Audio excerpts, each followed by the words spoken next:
અને અમે આજે જવાના અહીં નાવા વોટર પાર્કમાં નાવા જવાનું હતું. વોટર પાર્કમાં નથી જવું, વાડીમાં ના આવે. Free pass. ફ્રી પાસ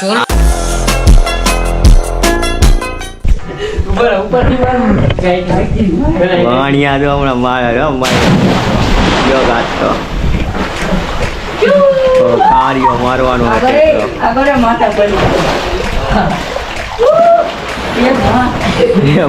માં યાદ આવી ગયા ને ભાઈ કેવી મોજ આવી. એક નંબર મોજ આવી કઈ ઘટે નહીં એવું હતું. દેશી કેવી કાર્યા મજા આવી. એક નંબર મોજ આવી. 500 દેવા કરતા મફત ચેક કરે હે પાણીમાં શોટ આવી તો આમાં સીધો જ ખુશીઓ માર્યો. હવે કાર્યો પડે હે તો પડ્યો આ ગયો હોય ઈ પણ.